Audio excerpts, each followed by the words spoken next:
So what's the deal on credit inquiries? Well, here's what's happened. Is one of the key things about why I'm asking you about the credit inquiries for the last 120 days is because underwriters are concerned that they're underwriting a file that's not complete. In other words, what they're afraid of is that you've gone out and applied for credit within the last 30, 60, or 90 days, or in this case 120 days, and it isn't showing up. The new credit that you might have gotten is not showing up on the credit report. And all that they really want to do is they want to underwrite with the facts.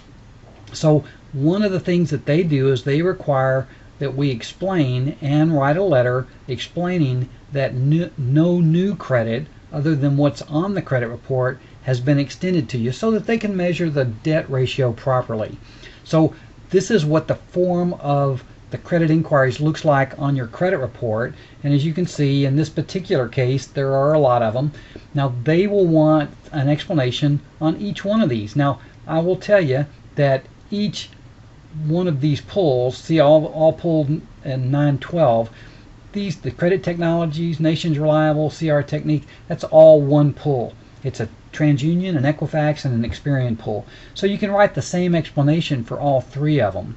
And I'm going to show you the format that I think is the best and satisfies the underwriters almost 100% of the time. So this is what the inquiries look like, and in many cases it's very easy to see that it was a mortgage pull, but in some cases, like this Reliant, my guess is that this was when you're applying for utilities. And this USA SB, it says here it's a credit card account. Now they're obviously going to be very concerned about any credit card accounts that have been recently applied for, unless they show up on the credit bureau that we pull. So that's just for FYI. And so what I'd like to do is go to what I consider a good example of what a credit letter looks like, or an explanation, and I'll be glad to send you an example of this one.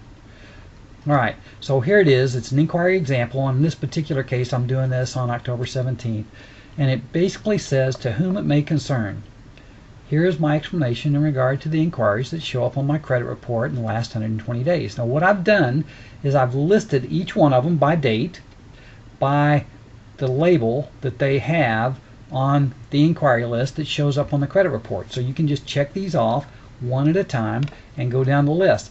And all I did was copy this one thing, and I just duplicated. I just copied and copied and copied.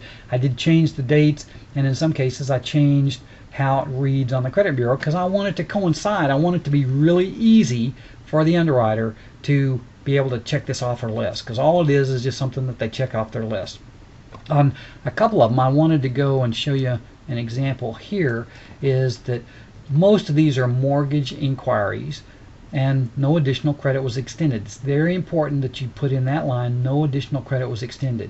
But here, this was a Credit One bank, so this is the credit card one, and I put the answer in, no additional credit was extended. Now, if there was credit extended, you need to say that, and you need to say what your balance is.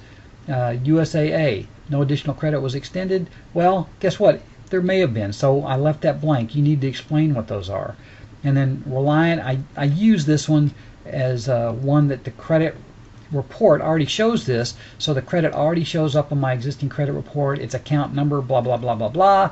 The account has a zero balance, or whatever the balance is. So the premise of this example is not for you to copy exactly what I put in here. It's to use this form as a template to give the underwriter accurate information. So hopefully that is important. Now I'm going to scroll down to the bottom. It's very important that you sign it, hand sign it, and make sure that they can read it. But it's very important that your signature is on that. This can't come in an email. It has to be something that you actually signed your signature to. So hopefully that will be a good start for you to understand how the inquiry comes.